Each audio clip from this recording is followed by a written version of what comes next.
buenas tardes, estimados participantes. Muy buenas tardes, estimado autor Jorge Granados. Bienvenido a Biloyer. Por favor, me confirma que me puede escuchar.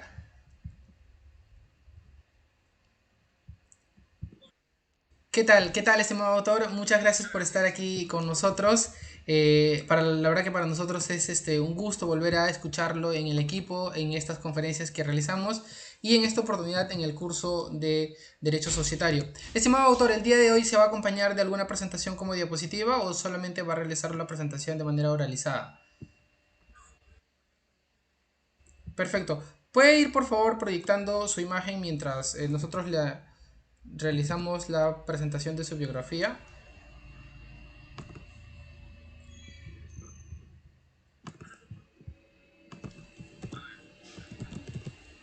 Sí, por favor.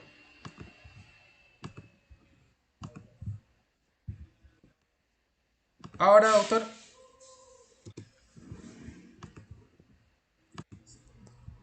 Perfecto. Ya se puede visualizar, estimado doctor. Listo.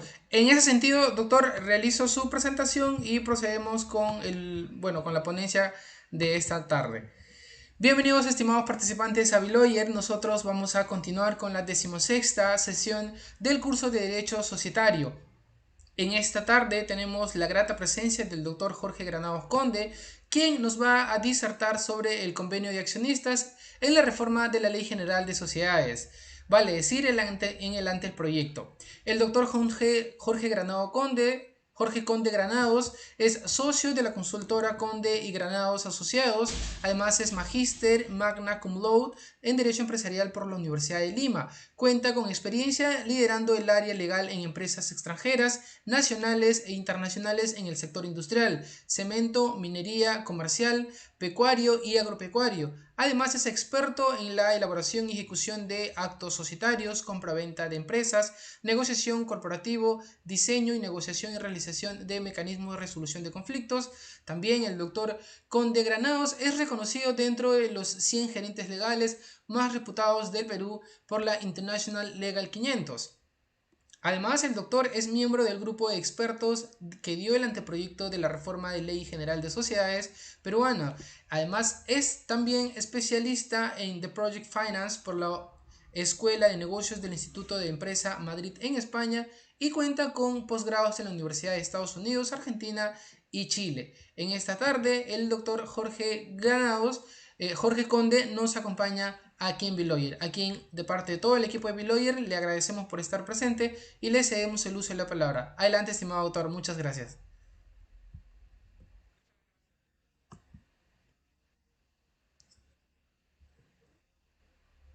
Que están haciendo un tremendo trabajo y con todos los temas en materia legales de manera interdisciplinaria.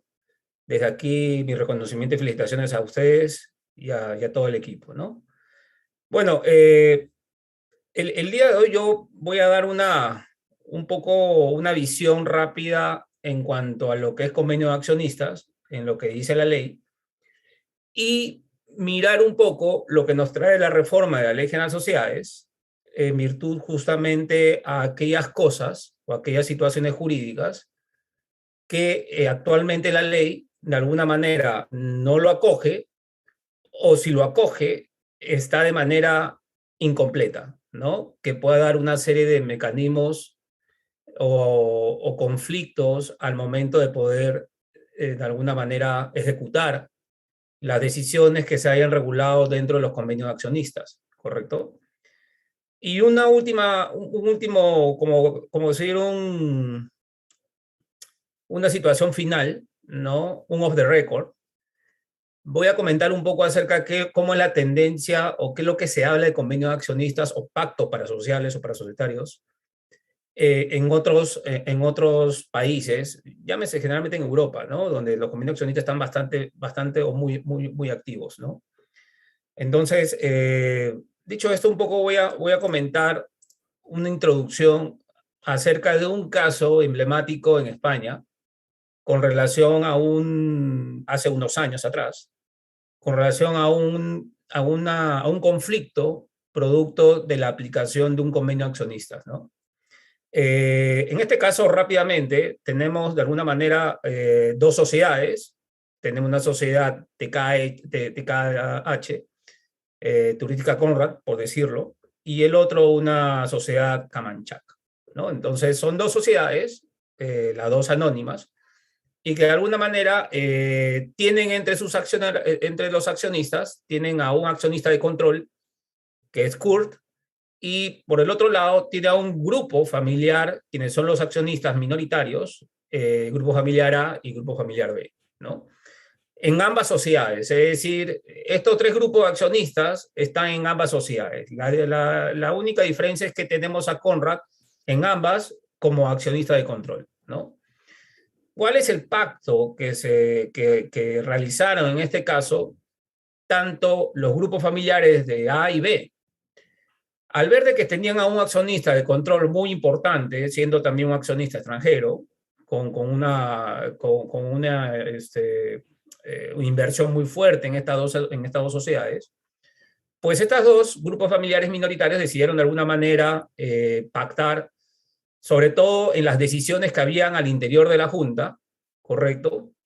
Para poder, ante situaciones de cambio de órgano de administración y situaciones de alguna manera económicos dentro de las sociedades, tanto en la sociedad Conrad como en la sociedad Camanchaca, estos accionistas minoritarios o grupos de accionistas minoritarios buscar una manera, un mecanismo defensivo para poder hacer un poco de fuerza ante las decisiones que podía tomar, en este caso, Kurt. Pero este pacto aparentemente funcionó los primeros meses, pero cuando uno lee este caso, o sea, mire la jurisprudencia, se da con la sorpresa que durante los siguientes meses, luego de la aplicación del pacto, ocurre que hay una impugnación en la sociedad TKH, ¿no? En este caso. ¿Por qué? Porque uno de los grupos familiares decidió apoyar al consejero propuesto por Kurt. Ante esta situación hay una vulneración al pacto. Y no solamente eso, sino también hay otras definiciones, obviamente porque hay tantos incumplimientos, que de alguna manera lo resumimos en el más importante, que es el nombramiento de consejeros, ¿no? Que también hay otra impugnación en la sociedad Camanchaca, ¿no? Que también era, pero no era por lo mismo, no era por el consejero, sino era por un tema netamente de toma de decisiones por temas económicos al interior de esta empresa, en donde el mismo grupo que desconoció el primer pacto en la primera sociedad se ocupa también de desconocerlo al alinearse con el accionista de control Kurt para aprobar en esta otra sociedad, Camanchaca, algunas decisiones de carácter económicas. Entonces, ante estas situaciones, vemos que hay una impugnación y hay un desencuentro con relación a la aplicación o ejecución del pacto de accionistas. Si uno lo mira así, de alguna manera, como que de una manera general, aparentemente te encuentras con una sociedad, con dos sociedades, perdón, en donde comenzó con un pacto en base a la confianza, en base al trustee y en base al buen relacionamiento de los grupos familiares, y que culminó con una serie de, a lo mejor, desavenencias en la explicación del pacto, quizás en las reuniones que tuvieron, y que motivaron de alguna manera a uno de los grupos a alinearse o acercarse al grupo de control. Y esta es una de las cosas que muchas veces suceden cuando hay este tipo de pacto, cuando no están firmados por todos los accionistas, ¿no? Cuando hay pactos firmados por grupos frente a hacer un mecanismo defensivo frente a un tema de control en una empresa. Entonces, de manera general, encontramos un pacto que ha sido suscrito, que comenzó con una base a la confianza, al trustee, pero que en la ejecución, en el camino, parece que entre los dos grupos hubo una serie de desavenencias y hubo finalmente un acercamiento de uno de los grupos al accionista de control para poder finalmente desconocer los pactos en una sociedad como en otra. ¿Cuál fue la resolución? Obviamente la resolución, cuando uno mira este caso, pues declararon obviamente la existencia del pacto y que esas decisiones de alguna manera vulneraron el principio de la autonomía de la voluntad de las partes, en la cual obviamente habían decidido de manera voluntaria acercarse o suscribir un tipo de pacto de accionistas de ese tipo. Esto ocurrió en Europa, ¿no? Pero ahora que en Perú, por lo menos, ¿cómo lo venimos haciendo, no? Este es, por ejemplo, el tema del pacto de accionistas o convenio de accionistas regulado en el artículo 8 de la ley. De alguna manera, es una novedad en la ley general de sociedades, que ya tiene vigencia de 22 años, ¿no? Y que obviamente ayudó muchísimo a poder ingresar capitales nuevos, para capitales extranjeros, para capitales frescos, a diferentes sociedades que estaban en formación o sociedades que estaban en operación aquí en Perú, ¿no? Entonces, si queremos concebir al convenio de accionistas, debemos entender una cosa básica, una cosa bien puntual. El derecho societario peruano prácticamente surge de una contractualización en todos lados. Cuando había una contractualización encontramos de que tenemos contratos dentro del ámbito, primero desde el punto de vista del contrato de sociedad, que en mucho de la doctrina aplicamos que la ley de las sociedades se funda en un contrato de sociedad desde el punto de vista civil. Pero también si uno va leyendo la ley general de sociedades en los más de 420 o 430 artículos, encontramos que hay muchas otras formas en materia de contractualización dentro del tema societario. Ejemplo, los contratos asociativos, contratos de transferencia de acciones, contratos sobre la carga de gravamen sobre las acciones, ¿no? Entonces, podemos encontrar múltiples contratos. Entonces, llegamos a la conclusión de que esta figura de los convenios de accionistas es la segunda fase de lo que fue lo primero, que nació con la contractualización del derecho a través del contrato de sociedad, y la segunda fase viene a ser esta autonomía de la voluntad en lo que se funda en el artículo 8, que es los convenios accionistas, donde obviamente todos los socios o un grupo de socios o todos los socios con terceros pueden de alguna manera regularse, ¿correcto? Y estas regulaciones internas, siempre bajo la autonomía de la voluntad, surgen para poder incorporar algunos derechos, algunas obligaciones que de alguna manera no hay la necesidad de poder hacer una modificación sustancial de los estatutos de la sociedad, porque son situaciones en las cuales los propios accionistas tienen un carácter privado, ¿no? Entonces, dicho esto, nuestra ley acoge 3 puntos muy interesantes actualmente, o la ley, ¿no? Primero, la oponibilidad, ¿correcto?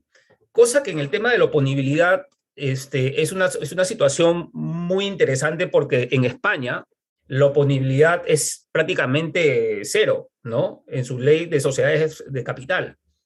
Entonces, en cambio en el Perú, la oponibilidad resulta efectivo desde el momento en que se les sean comunicados, ¿correcto? Entonces tenemos a un pacto de accionistas que te dice, oye, para que la sociedad también esté vinculante a este convenio, hay que ser comunicados. Hasta ahí estamos bien. Tenemos primero la oponibilidad, segundo, la comunicación, y tercero, ante alguna incertidumbre o de interpretación entre los convenios y el estatuto, van a prevalecer de alguna manera los estatutos frente a la idea del convenio. Porque cuando uno realiza las situaciones societarias, comenzamos con un pacto y comenzamos con los estatutos. Entonces, estos convenios accionistas vienen a complementar y de alguna manera a perfeccionar el pacto social primigenio con el cual nació la sociedad, ¿correcto? Entonces, y consecuentemente también puede motivar la modificación de los estatutos de la sociedad, los pactos de accionistas, ¿no? Entonces, ojo, siempre y cuando ese pacto esté obviamente suscrito por todos los accionistas.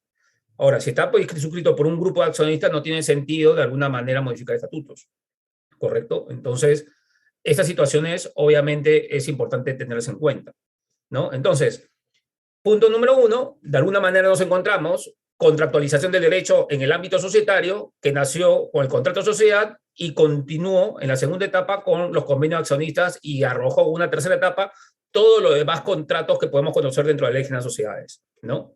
Dentro de este segundo punto tenemos el artículo 8, donde se centra en 3 situaciones. La primera, la oponibilidad; la segunda, la comunicación; y la tercera, ¿qué es lo que prevalece frente a la discusión o interpretación entre el estatuto y el convenio? ¿Correcto? Pero aquí es donde nace una serie de cuestionamientos. Y es porque el artículo octavo nos gatilla muchas otras regulaciones dentro de la ley de las sociedades en determinados artículos que citan justamente a los convenios. Entonces, si yo tengo el artículo octavo como que medio débil, en el fondo podría también extender esa debilidad en la demás regulación de convenios accionistas y los demás artículos. En el caso, por ejemplo, aquellos que pueden ser inscribibles o aquellos que no pueden ser inscribibles en registros públicos, aquellos que hasta qué punto deben ser inscritos en el libro de matrícula de acciones, o pasando por el tema de lo que es, oye, los convenios pueden ser de alguna manera utilizables en sociedades anónimas cotizadas, es decir, podemos hacer una limitación a la libre transmisión de acciones hasta en ese punto que a lo mejor también no está tan claro, ¿correcto? Entonces, tenemos que atacar la raíz. Entonces, la raíz, lo que vemos es esta serie de cuestionamientos que nos planteamos, y acá ya comienza a hablar un poco de la reforma, al interior de la comisión de expertos. Y el primer cuestionamiento que nos dimos cuenta fue, oye, la comunicación. Yo voy a dar un ejemplo, por ejemplo, después, ¿no? Cuando tuvimos algunos ejemplos con relación a suscripción de pactos, y de repente, luego de esto voy a comentar con un ejemplo que en la práctica. Entonces, el primero consiste en una carta o una notificación en la que se informe la mera existencia del contrato, del convenio. Es decir, ¿qué es lo que debo de comunicar? El primer punto, estamos de alguna manera, no criticando, pero comentando de que, oye, la punta de comunicación dentro del artículo octavo no está clara, está muy generalizada. ¿Por qué? Porque de alguna manera la comunicación puede ser de manera verbal, de manera escrita. Puede ser por correo electrónico o puede ser por medio digital. Entonces, no sabemos cómo se puede comunicar. Ese es para comenzar.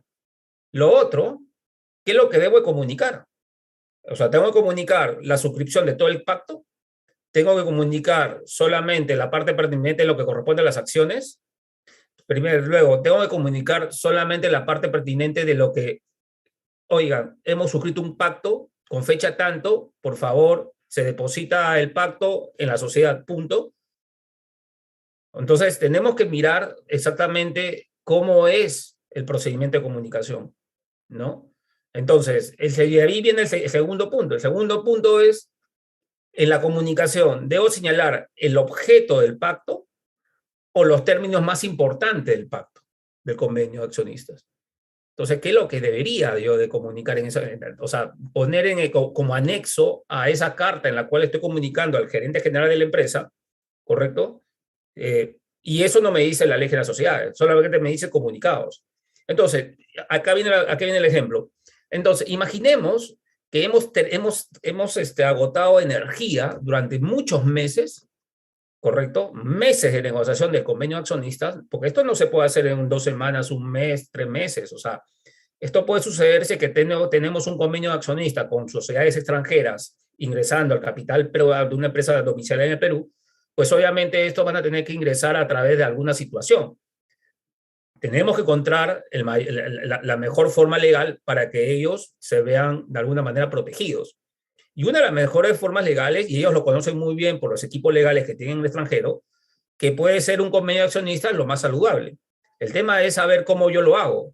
Y es ahí donde viene de que después de 5 o 6 meses de negociación, estamos llegando al punto supuestamente ya el punto final, como para ya estar todo cerrado, en donde de alguna manera, al momento de la firma de los convenios extranjeros nacionales aquí, ocurre de que, oigan, ok, vamos a firmar, pero ¿cómo comunicamos?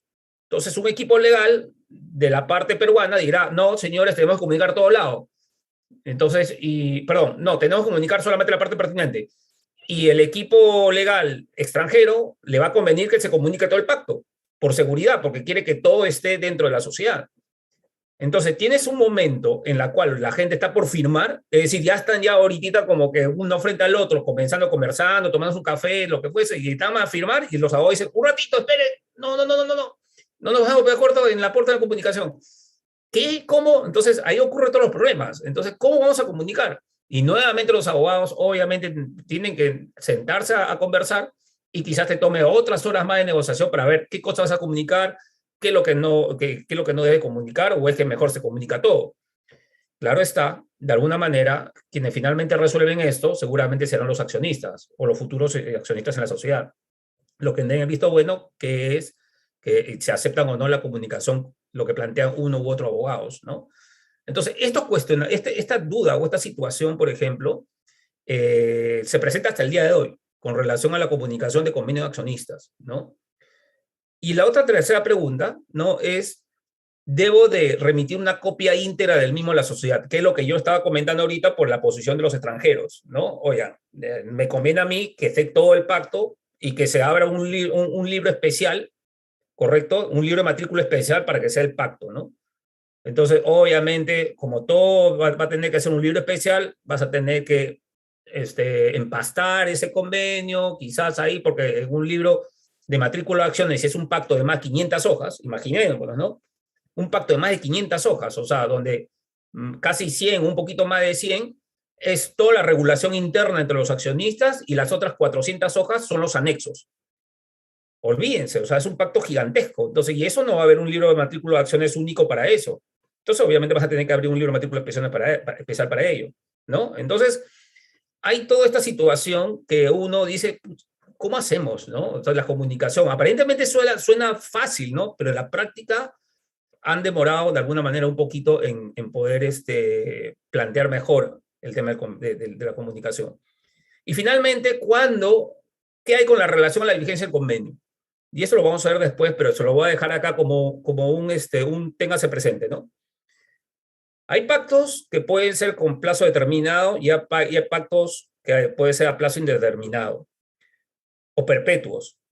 Y hay un problemón ahí, porque en el plazo, en cuando son pactos a un plazo, con un plazo señalado, determinado y todo lo demás, podemos hacer múltiples adendas para realizar ese pacto, ¿no? Para poder, adendas, para poder continuar con el pacto. Y si hay algún incumplimiento ahí, de alguna manera, o sea, de alguna manera aplicaría los mecanismos de salida de ese pacto de accionistas, ¿no? Que han suscrito los accionistas o todos los accionistas de la sociedad. Pero si pongo un pacto de manera indeterminada, ahí sí lo tengo que ver con mucho recelo, ¿correcto? Porque estoy dejando a la posibilidad de que al ser un pacto bajo una situación de un plazo, según el libro de obligaciones del Código Civil, a veces estos pactos son de término continuado, ¿no? Es decir, que de alguna manera 30 días, o sea, con un plazo no menor a 30 días, al ser un pacto de tipo continuado, tú puedes dar por culminada, de alguna manera, o resolver ese pacto. Esto en base a la fuente de las obligaciones, ¿no? Del Código Civil peruano, ¿correcto? Y ahí qué va a pasar, de que si las personas no se ponen de acuerdo durante esos 30 días de querer con el pacto o salir de una manera más amistosa, finalmente que el gatilló, la resolución del contrato sale del pacto y el pacto, por tanto, queda desprotegido y la sociedad también queda desprotegida. Entonces, ahí hay un problema también con relación a los plazos. Cuento esto porque eso también es otra de las discusiones que tuvimos al interior de la Comisión de Reforma. Bueno, estos son algunas situaciones como estamos en la Ley General de Sociedades de manera tangencial, ¿no? Es lo que estoy comentando, cómo está, ¿no? Y obviamente esto me gatilla que los demás artículos dentro de la Ley General de Sociedades que cita a los convenios accionistas quizás no estén de todo claro, ¿correcto? Y por tanto originaría también una modificación. Entonces, para comenzar, ¿no?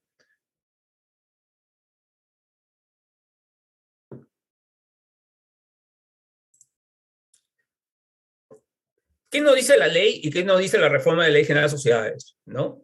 Yo lo que voy a atacar ahora es exclusivamente la reforma de la ley, ¿no? Más que, o anteproyecto de la reforma de la ley, más que la propia ley, porque ya lo conocemos, ya sabemos de qué trata y todo lo demás.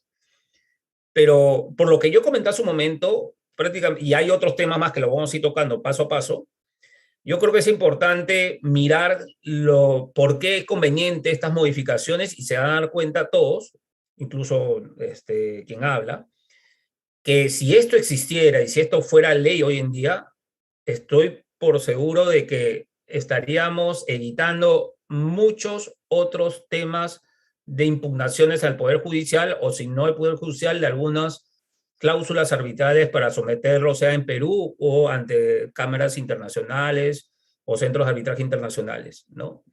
Entonces, por ejemplo, en el artículo 7 de la reforma, del proyecto de reforma, ya estamos comunicando que en cuanto a la comunicación, esta tiene que ser por escrita.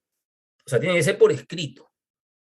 Nosotros hemos dejado de manera general que deben ser comunicados según la ley, pero nosotros ahora sí estamos hablando que debe ser escrito, ¿correcto? Y que además, al ser escrito, este pacto no deba de alguna manera contravenir normas imperativas o las disposiciones estatutarias o al pacto social de la constitución de la sociedad, ¿correcto? O sea, no podemos, o sea, lo que yo defina, regule en el pacto de accionistas debe cumplir con estos tres estamentos. No vaya en contra de normas imperativas. Cuando hablamos de normas imperativas que hayan salido, que hayan sido producto de algún mecanismo de modificación de la Ley General de Sociedades o algún otro mecanismo de manera supletoria de la Ley General de Sociedades, disposiciones estatutarias, obviamente lo que está escrito en el estatuto y en la modificación de estatutos, o exactamente en el pacto social de la sociedad. Entonces eso nos ayuda a nosotros por lo menos a mirar, mira, ojo, en el artículo 8 de ahora nos dicen solamente ante cualquier duda de interpretación entre pacto y estatuto, prevalecen estatutos. Acá no, acá te está diciendo ya tres temas. O sea, ya te está individualizando los tres temas. ¿Correcto? Ahora, con relación al convenio, ¿no? Otro tema más. Yo les comentaba un poco acerca de la cantidad del volumen, muchas veces, del pacto de accionistas. En la Ley General de Sociedades, en el artículo 97, 98, bueno, perdón, 89, 89, 90, por ahí de la Ley General de Sociedades, habla acerca de la regulación del libro de matrícula de acciones. Y en el libro de matrícula de acciones se dice, oigan, se puede inscribir todo aquello que trate sobre pacto de accionistas y que versen exclusivamente sobre las acciones. Ajá, que versen exclusivamente sobre las acciones. O sea, hay otros pactos que no necesariamente versen sobre las acciones. Entonces, los otros pactos no deberían inscribirse en el libro de matrícula de acciones, ¿correcto? Entonces, ahí tengo dos situaciones, ¿no? Tengo que en el libro de matrícula de acciones se inscribe todo aquello que verse sobre las acciones y tengo en el libro, en la ley actual, y tengo, por otro lado, pactos que no necesariamente versen sobre algunos derechos o algunas obligaciones producto de las acciones, ¿no? Perfecto, no hay problema. El tema está, ¿correcto? En que, y hemos visto que, ¿no? En el ejemplo que he puesto, que hay pactos que pueden ser de más de 400, 500 hojas, ¿no? Y el tema está el tema va un poquito más allá, ¿no? De que, así como la ley no nos dice taxativamente qué es lo que debe comunicarse, pero la ley actual nos dice que solamente sobre las acciones se deben inscribir los pactos, entonces ahí tengo dos escenarios que tengo que buscar una solución. Ante el primer escenario, ok, entonces todo aquello que aparece sobre las acciones, no hay perfecto, vamos a colocarlo y vamos a escribirlo o registrar en el libro de matrícula de acciones o en un libro de convenios especialmente para ello. Ahí cojo el segundo escenario, ¿correcto? Porque puedo hacer en el libro de matrícula de acciones o en un libro de convenios que yo también puedo abrir. Por tanto, me gatilla esto tres cosas. Yo ya no tengo que tener solamente libros societarios, sino tengo que tener libro de matrícula de acciones o también un libro de convenio de accionistas, ¿correcto? Entonces, esto para el caso de aquellas que no emiten acciones, porque podemos ver de que algunas sociedades de tipo civil o algunas sociedades de tipo de la sociedad de las SRL, bajo las figuras de participaciones, puedan que también involucre la realización de pactos. Entonces, para ellos se le abre de alguna manera este libro de convenios, ¿no?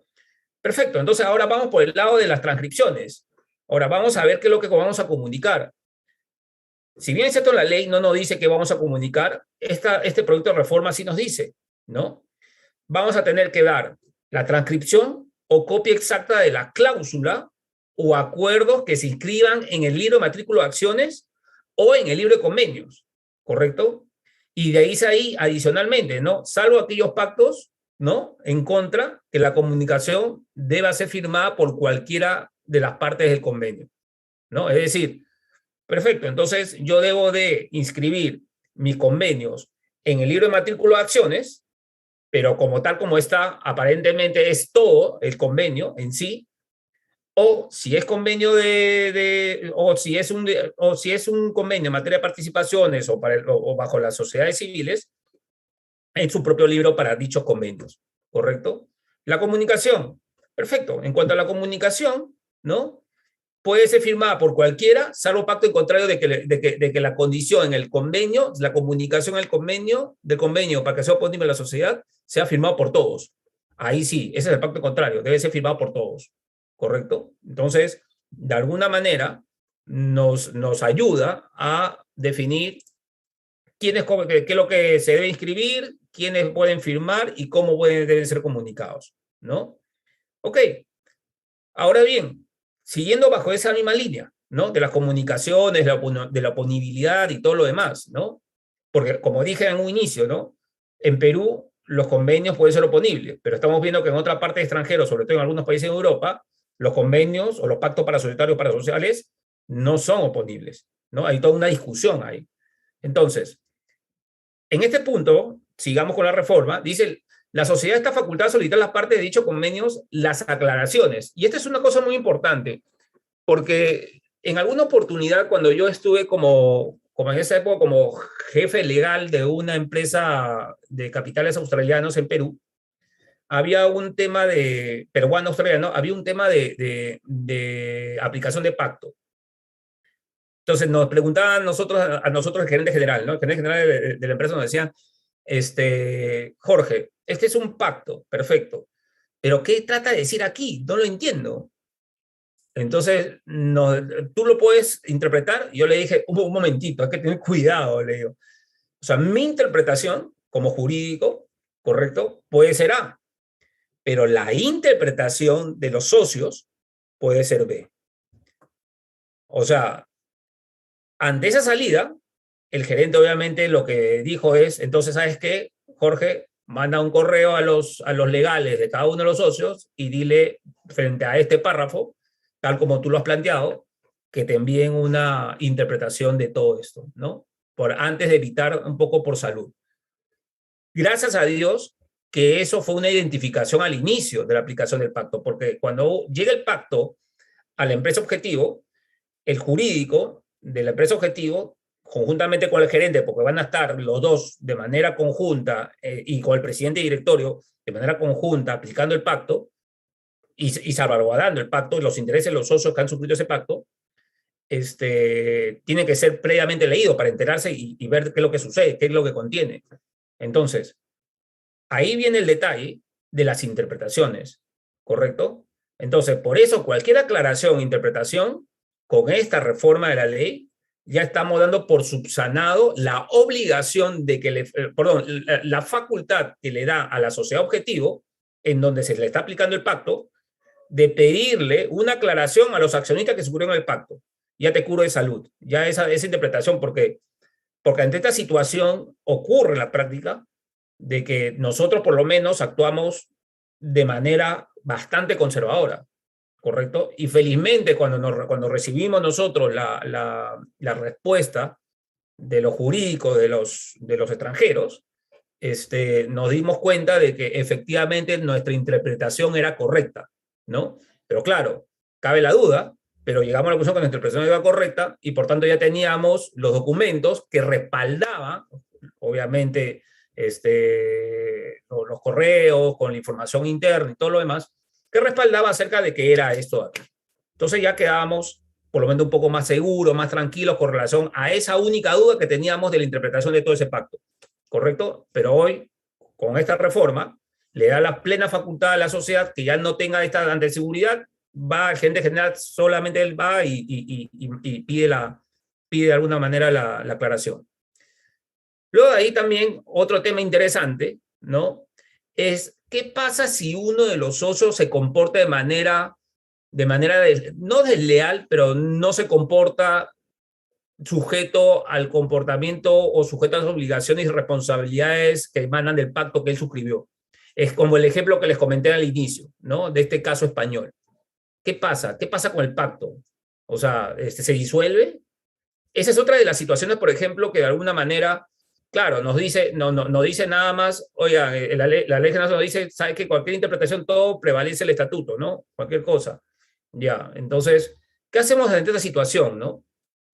Lo que dice la reforma, o lo que nos trae, es que va a prevalecer frente a la sociedad, ¿correcto? Todo lo estipulado en el pacto, excepto esa parte pertinente que es materia de discusión, lo cual puede ser ventilado en un fuero arbitral, que es lo más probable, porque ninguna de las partes van a querer entrar a un litigio en el ámbito nacional, ¿no? En este caso.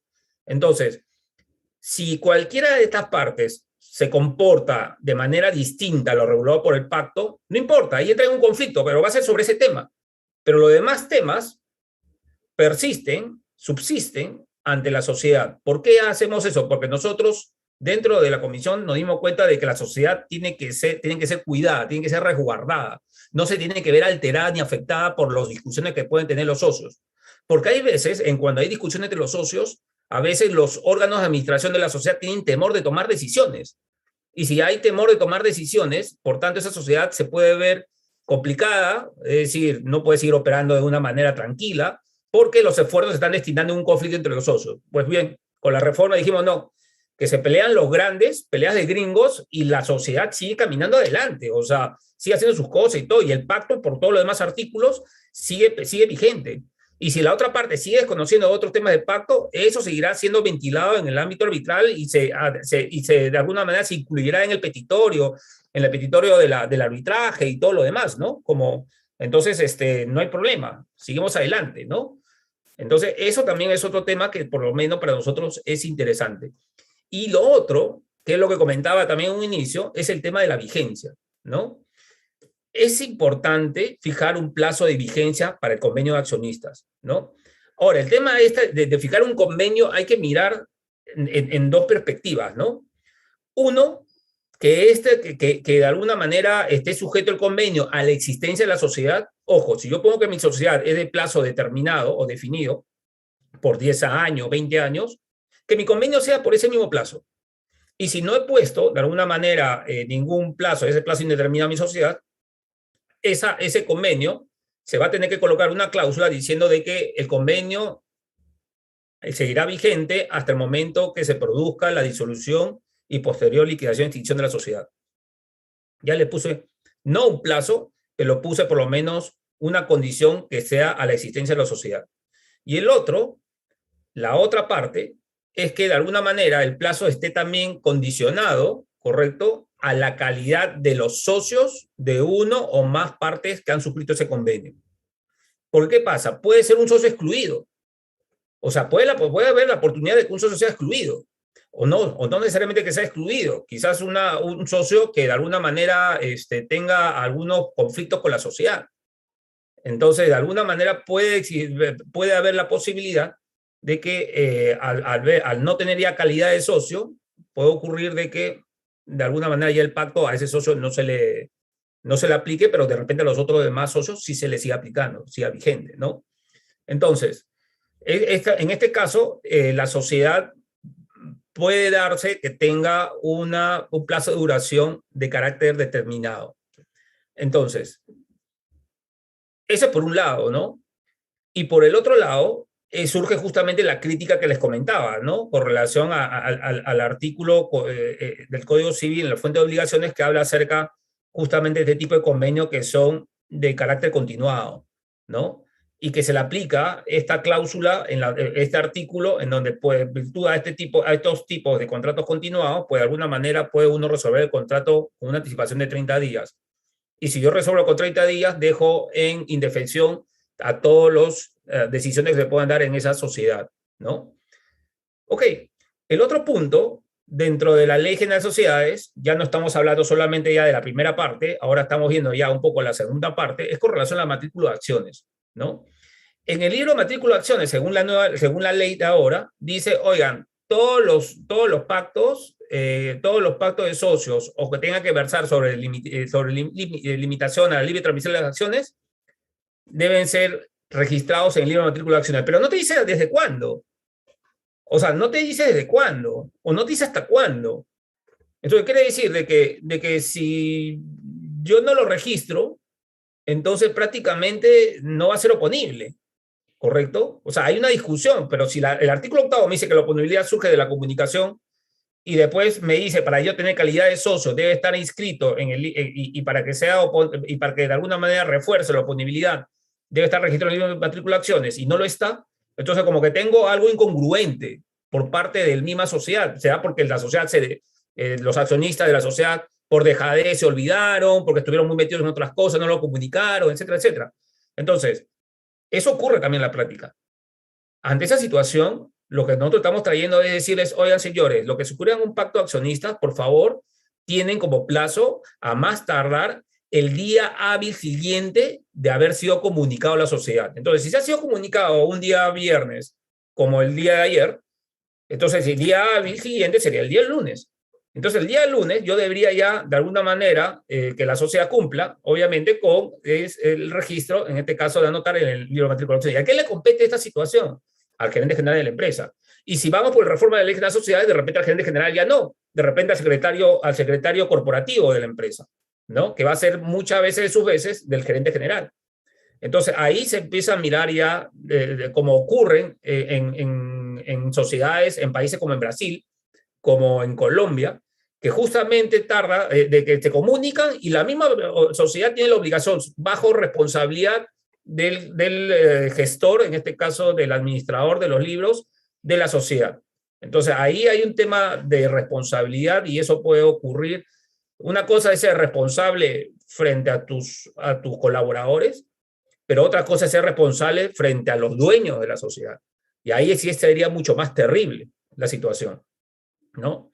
Entonces, eso por el lado también del tema de la comunicación, pero con relación al libro de matriculaciones. Y por el otro lado, ¿correcto? ¿Quién da o sea, quién declara la existencia de los convenios? Actualmente no hay nada de eso en la Ley General de Sociedades. Wow, entonces, ¿lo puede declarar el presidente? Sí, pero si al socio que suplió el presidente no le conviene, que lo firme el gerente general, y el gerente general de la sociedad no lo quiere firmar, pues ya lo firmó el presidente. Nuevamente entras en una discusión ahí, ¿no? O sea, no, lo firmó el gerente general, el que declara así, el que pide la certificación o el que declara que está todos los anexos del pacto, porque uno de los accionistas te puede pedir una certificación de algunos anexos del pacto. Ya, entonces, ¿quién lo emite? El presidente directorio, el gerente general, el secretario, el gerente legal, o sea, ¿quién tiene esa prerrogativa? Entonces, nosotros hemos considerado, ¿no?, que la certificación del gerente general o del secretario de la sociedad, ¿correcto?, puede declarar la existencia o no de estos convenios inscritos en la matrícula de acciones, ¿no? ¿Correcto? O de estos con terceros. Entonces, ya tenemos a un responsable de todo esto. O sea, tenemos desde el inicio, cuando se comunica a la sociedad, se le está comunicando a la sociedad. No se está diciendo que se comunica al gerente general, no, se le comunica a la sociedad, ¿correcto? Ya tú puedes poner en atención al gerente general, al presidente director, si quieres, pero se le está comunicando a la sociedad como tal, ¿no? Pero por otro lado, ya sabemos que dentro de la sociedad hay dos personas que pueden ser las responsables de ese convenio, el gerente general o el secretario corporativo de la sociedad, ¿correcto?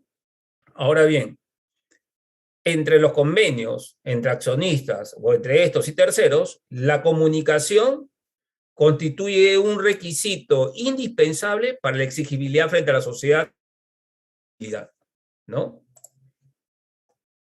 Ok, ya hemos más o menos parchado o modificado mejor el artículo 8, ya hemos parchado o regulado mejor la parte conveniente al convenio de accionistas con el libro de matrícula de acciones.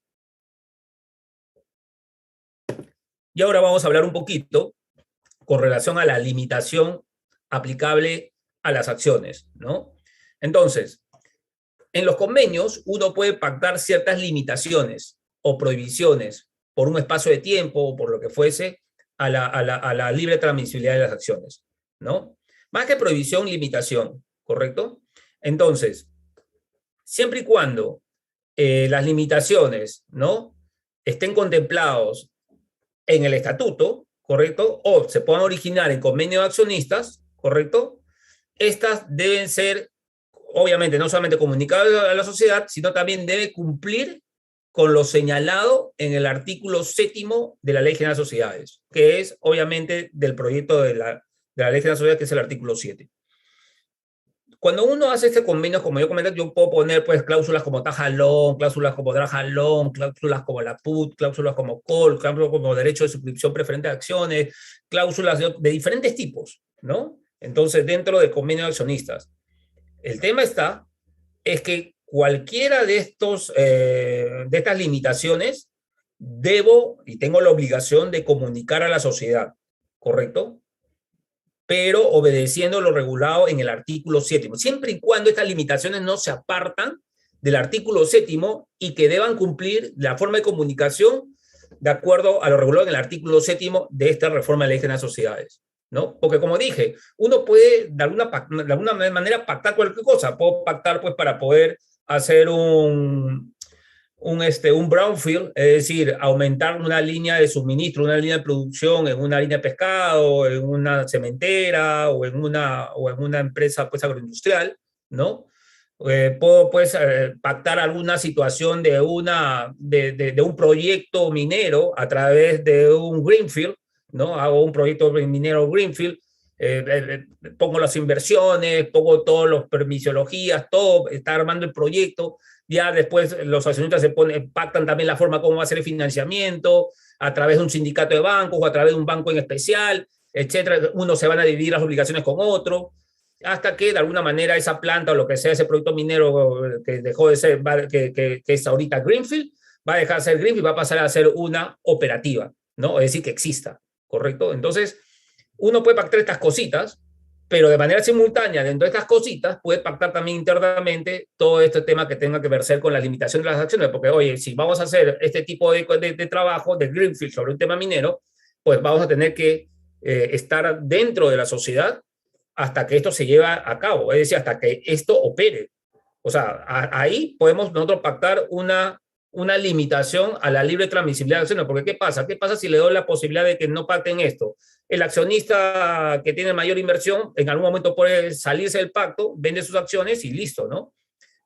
Mientras que el otro de repente no sabe con quién va a ingresar al pacto, o de repente ese pacto se disolvió y no sabemos quién va a ser el nuevo accionista. Entonces, estas situaciones ocurren y por tanto hace necesario de que las limitaciones a libre transmisión también sean de una manera comunicada, seguido el artículo 7º y por tanto siguiendo su misma forma, ¿no?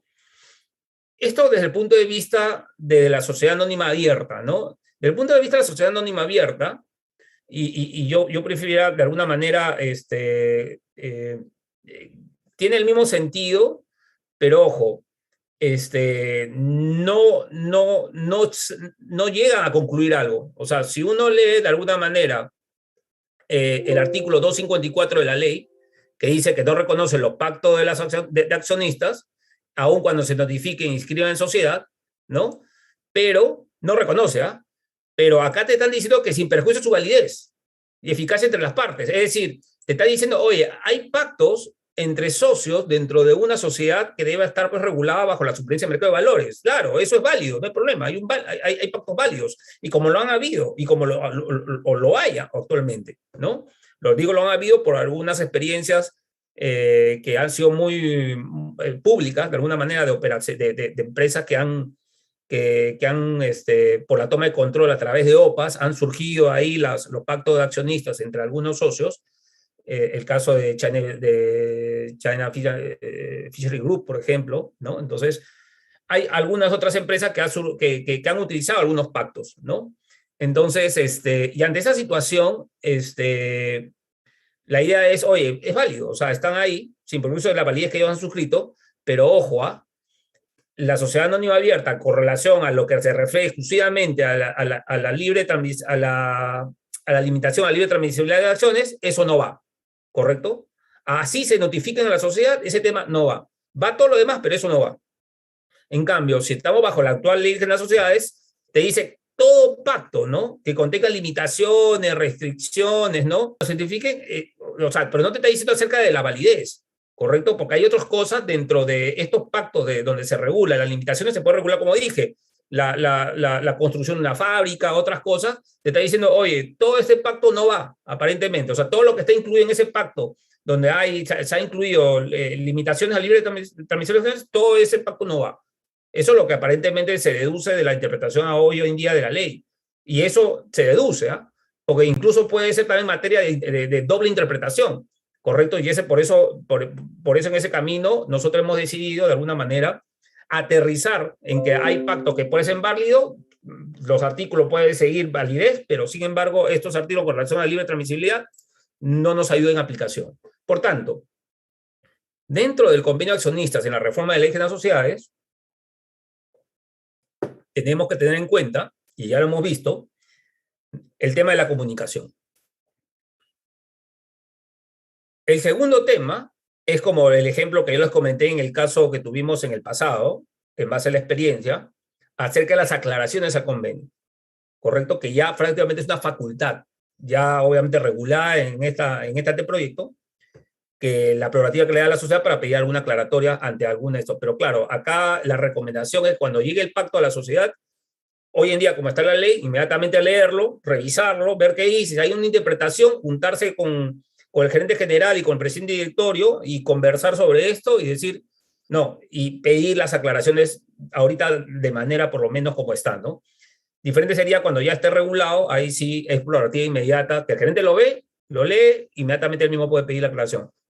La otra parte es que ¿qué prevalece, no? Frente a la sociedad, el estatuto, el pacto, bueno, prevalece el estatuto, pero dentro del pacto prevalecen los demás términos del pacto, pero quizás esta parte en controversia, para que de alguna manera no haya una inactividad por parte de la sociedad o una desconfianza por parte de los administradores y tenerlos atados, pueda de alguna manera continuar la sociedad funcionando, ¿no? Sin temor alguno.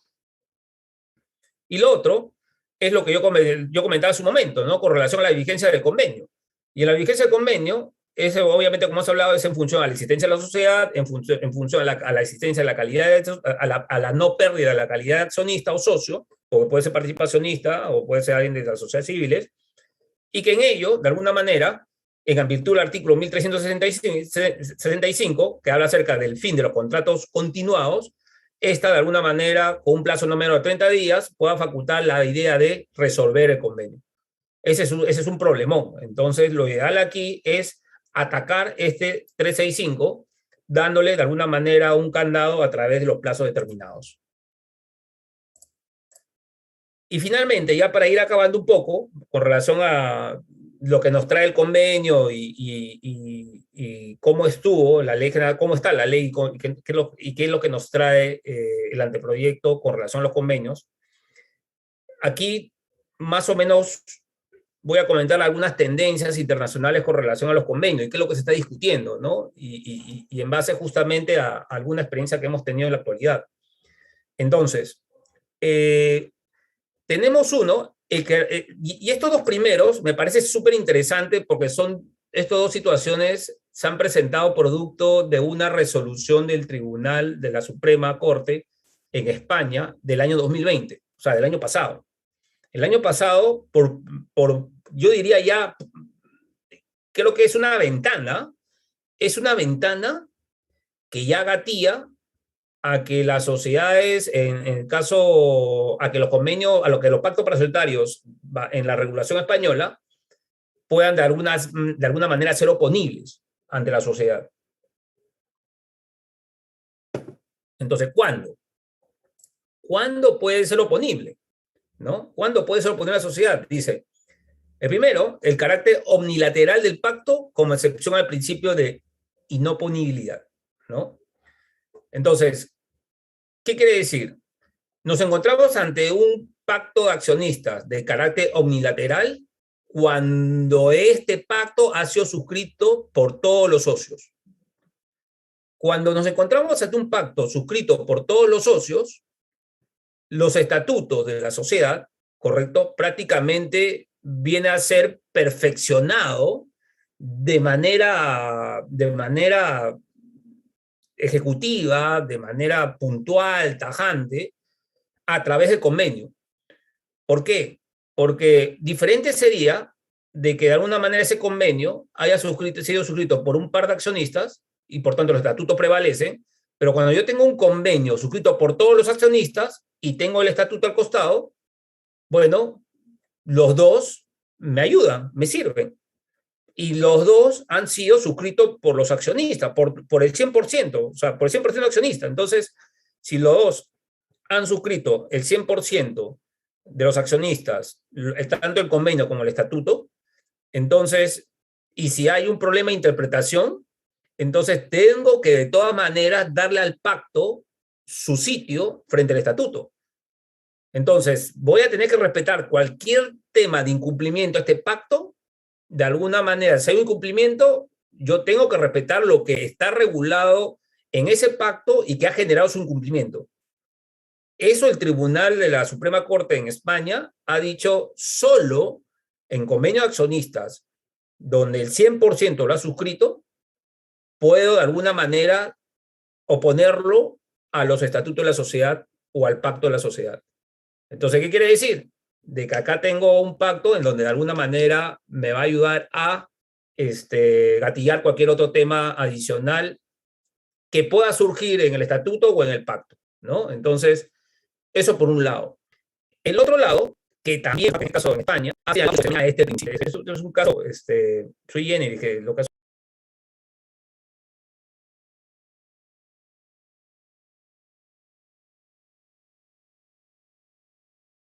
sucedió el año pasado, es que hay un grupo de accionistas que de alguna manera, haciendo uso de la inoponibilidad, es decir, oigan, ¿saben qué, señores? Como a mí no me puede tachar este pacto porque en la ley general, en la ley de sociedad capital está prohibido la inoponibilidad, es decir, no me interesa. Entonces ahí el juzgador evalúa y dice, señor, un momentito, o sea, pero si usted ha dicho de que de alguna manera no le es oponible, ¿por qué firmó el 100% de socios con ese pacto? Si al final no quiere que le sea oponible. O sea, es un abuso de derecho lo que está haciendo usted frente a los demás socios. O sea, quiere decir, o sea, porque no te fue bien en el pacto, tú puedes desconocerlo. Y lo han firmado todos. O sea, no, pues, ¿no? Entonces, ante esa situación, justamente hay esta discusión y el tribunal ha dicho, no, ¿saben qué? Tenemos que cumplir con estas dos situaciones en donde justamente en estas dos situaciones podemos llegar a la conclusión de que ese pacto va a ser oponible, ¿no? Por el abuso de derecho o cuando también el carácter unilateral suscrito en este pacto sea el 100%. Lo importante como tema internacional son el levantamiento de la como le dicen, para lo que es su uso en esta mucha energía para estos emprendimientos y ideas muy bien, ¿no? No hay mucho incentivo, o sea, hay personas no le están dando tiempo, o quizás una exigencia por parte del inversionista para que esta situación económica está funcionando, usa la comunidad para equity, normalmente para joint ventures, no solamente para, a ver, se viene para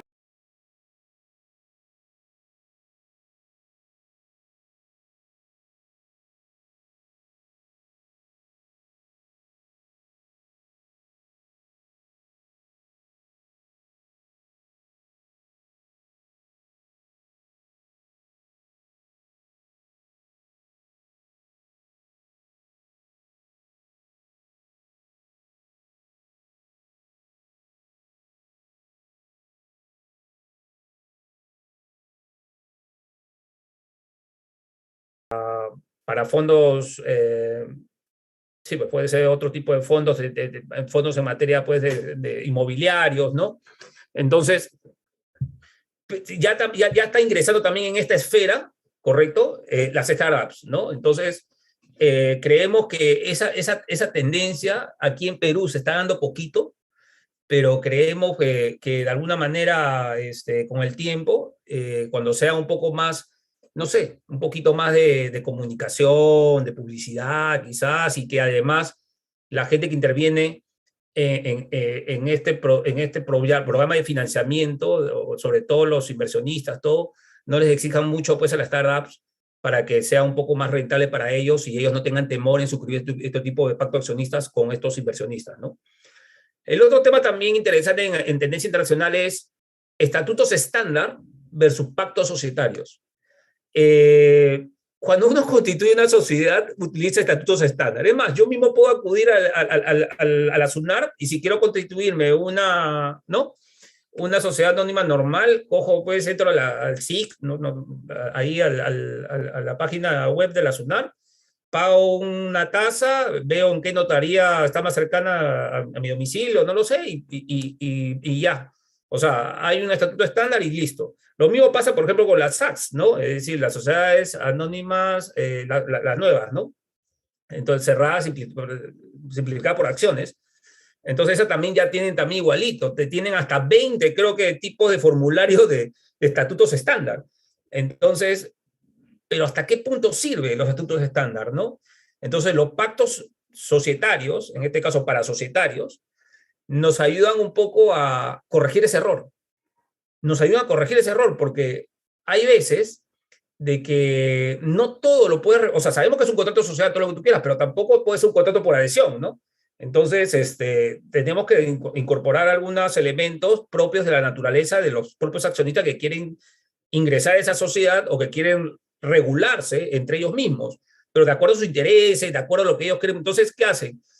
Tienen que de alguna manera modificar todos los estatutos que han hecho y obviamente, y de manera simultánea, elaborar el pacto de accionistas que modifique esos estatutos estándar y por tanto dar un estatuto pues un poco más complementario al pacto de accionistas, ¿no? Entonces, esto ocurre no solamente en Perú, ocurre nada más acá con nuestros amigos del sur y ocurre muchísimo también igual en Colombia, ¿no? Estos estatutos estándar versus los pactos para societarios. Y el otro tema es, y esto es unánime, ¿eh? El deseo de los socios que determinados pactos no sean públicos. Esto es terrible también. O sea, este es un deseo de todo el mundo, ¿ah? ¿eh? Este es un deseo de todo el mundo porque, a ver, tú no le puedes colocar una cláusula de confidencialidad a un pacto de accionistas si está regulando temas de acciones. Perdón, más que tema de acciones, sino ocurre algo más, porque aparte de temas de acciones, sino también o sea, aquellos otros pactos que no versen sobre las acciones, pero que tengan que ver algo con reforma de estatutos, tiene que estar inscrito en registros públicos. Entonces, hay temas de que los socios no quieren que sean públicos algunas regulaciones, ¿no? Entonces, ¿qué pasa? Si yo pongo, si todos los socios deciden regular sobre una libre transmisión de acciones, sobre otros puntos, si están en el libro de matrícula de acciones, mañana más tarde puede haber una due diligence sobre la sociedad de un tercero que tiene interés en ingresar a la sociedad o de un tercero que quiere comprar la sociedad, entonces deja de ser público. O sea, perdón, deja de ser privado, se vuelve público. Porque obviamente está viniendo un tercero, claro, va a firmar un acuerdo de confidencialidad, todo por la due diligence, todo lo que tú quieras, pero de ahí a unos años más, todo lo demás, porque esa confidencialidad no va a ser pues de manera perpetua, ¿no? Se puede volver público ese pacto de accionistas. Hay que tener muchísimo cuidado con ese tema, ¿no? Entonces, ¿cómo poder lograr que determinados pactos no sean de carácter público? Es una situación que todos, sobre todo los especialistas en materia de derechos societarios, nos hacemos la pregunta. No puedo restringir la publicidad, es un tema tentatorio, la ley de autonomía de la voluntad de las partes, hay que respetar esa voluntad, que tengan que ser privados. Imaginémonos, ¿no? Tú tienes 4 accionistas, 2 accionistas se unen, o sea, firman un convenio para poder un poco entre ellos autorregularse frente a los otros 2 socios, pero los otros 2 socios no saben pues, que estos 2 han firmado un pacto. Y de un momento a otro, estos 2 se pelean y uno de ellos, ¡pum! O sea, le pone en consideración a los otros 2 de la existencia del pacto.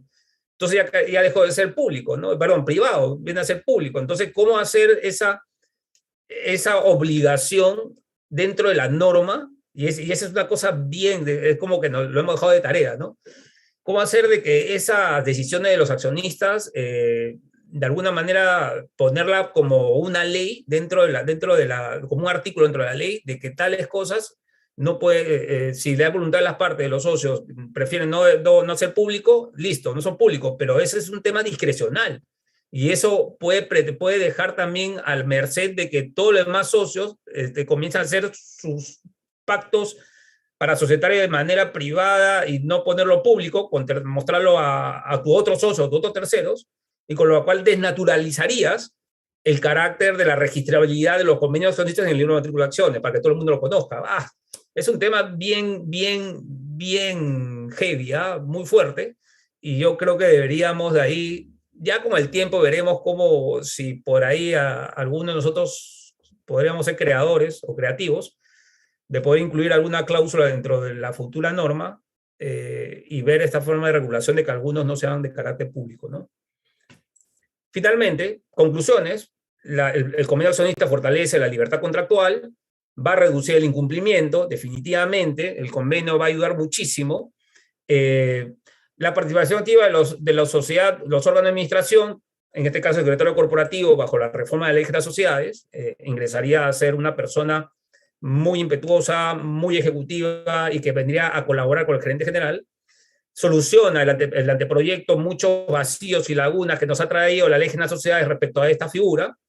Y finalmente, la ley de las sociedades se vuelve, se vuelve a posicionar como la vanguardista o se pone en vanguardia en esta parte de Latinoamérica con relación a la muy buena regulación en cuanto a lo que es convenio de accionistas.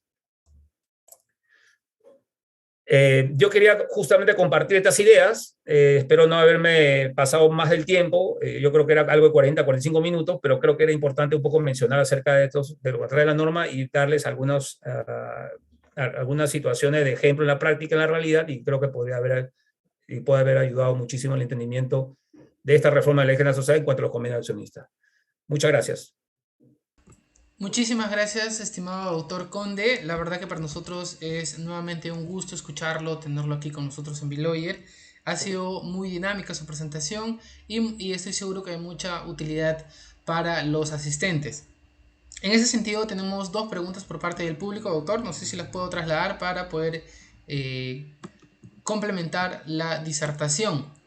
Tenemos la primera pregunta por parte de Gonzalo Estrada, quien nos señala lo siguiente. Dice: en el caso de los convenios o pactos societarios con terceros intervinientes, existe, en el caso de que exista mala fe en uno de los socios, ¿se puede anular dicho convenio?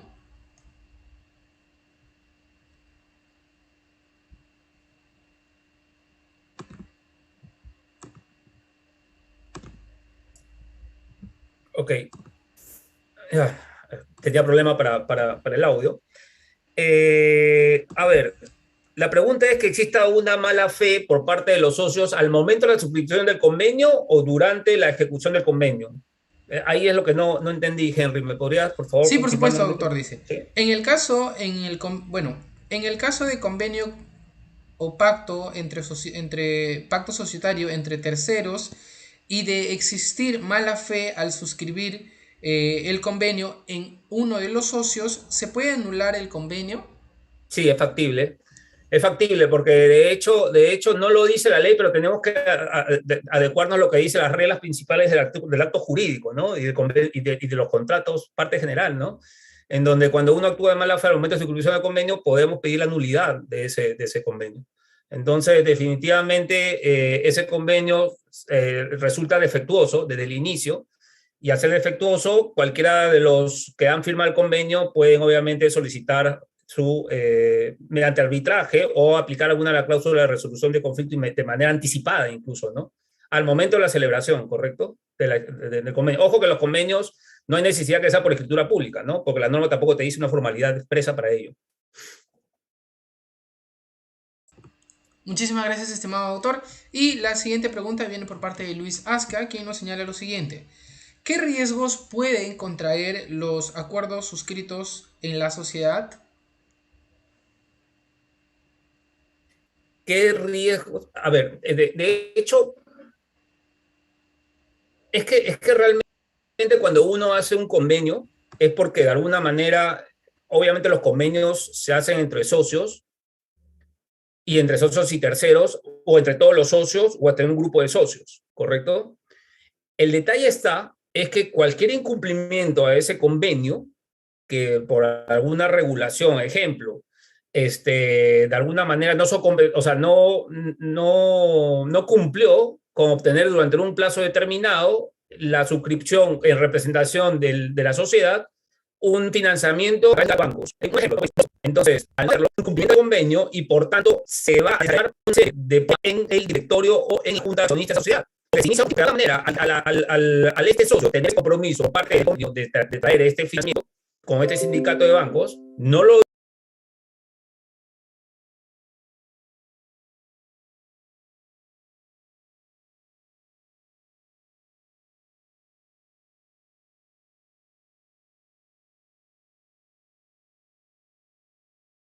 hizo, no lo cumplió en el plazo determinado, obviamente van a llamar a una junta de accionistas. ¿Quién lo va a llamar? El directorio. El directorio lo llama a una junta de accionistas para explicar qué ha pasado en este lado y probablemente llega a la junta de accionistas y ocurre una serie de desavenencias. ¿Correcto?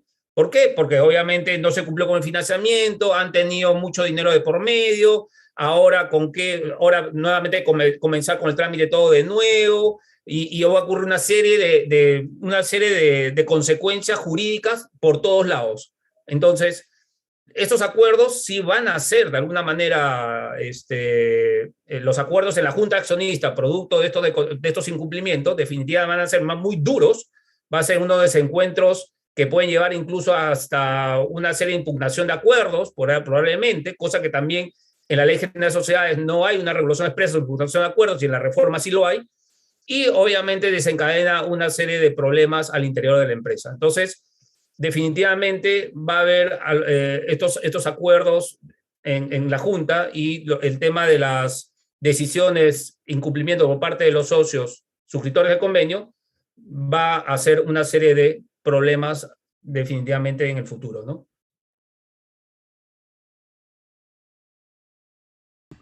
Muchísimas gracias, estimado doctor Conde. Y para finalizar tenemos también la participación de parte de Michelle Morote, quien nos señala la siguiente pregunta. Dice: doctor, felicitaciones por la ponencia.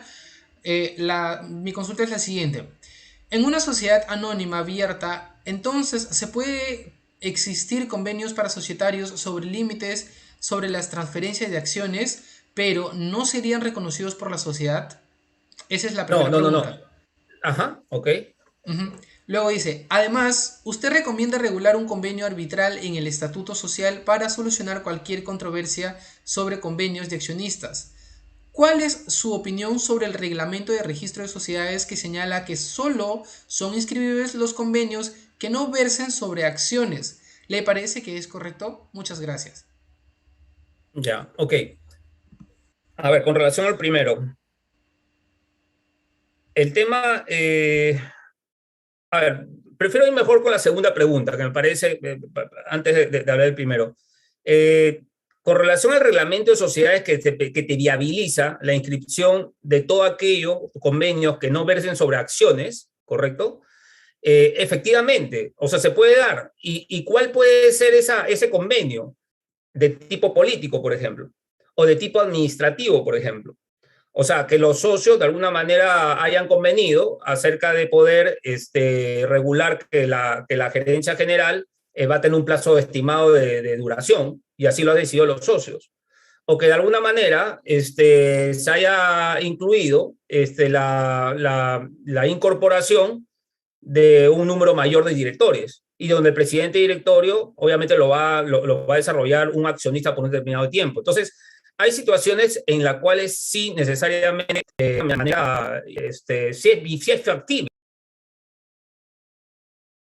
sí es factible que registros públicos, a través del registro, de este reglamento, lo pueda inscribir, y se ha hecho, han habido oportunidades.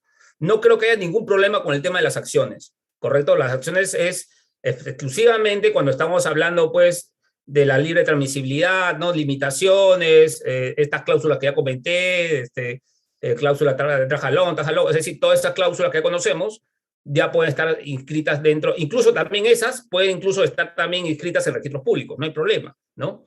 Ahora, por el lado de las sociedades anónimas abiertas, no es que o sea, no es que sí se pueda dar, es que no se dan. Es que los convenios accionistas o sea, ¿cómo está la ley actualmente?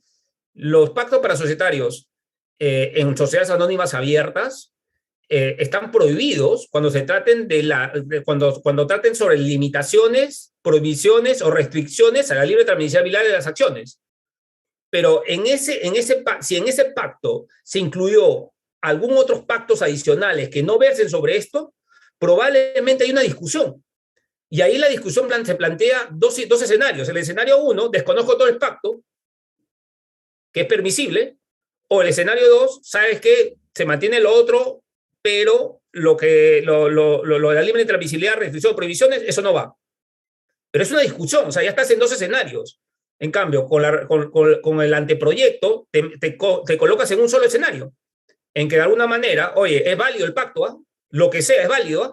Pero lo que es limitación de transmisibilidad, prohibiciones y no, todas estas situaciones, ese tema no va. Pero es válido el pacto. Eso bajo el anteproyecto. Pero así como está ahorita la ley, no es válido ningún tipo de pacto que verse sobre esta figura que hemos conversado hace un momento, ¿no? Muchísimas gracias, estimado doctor Conde Granados. La verdad que para nosotros es un gusto escucharlo, también contar con su apoyo y también las gracias por parte de los participantes y también de Michael Morote por la respuesta a su pregunta. Estimado doctor, ese ha sido todo por hoy. Por nosotros esperamos contar con usted en futuros proyectos y le reiteramos nuestro agradecimiento. Muchas gracias a ustedes y nada, mi felicitación nuevamente a todo el equipo de Bill Lawyer. Un abrazo para todos. Nos vemos, estimado doctor. Estimados participantes, con ello hemos finalizado la 16ª sesión del curso de Derecho Societario. La sesión del doctor Joey Navarrete ha sido programada para el día martes a las 7 de la noche. Nos estaremos comunicando a través del grupo de WhatsApp. Eso sería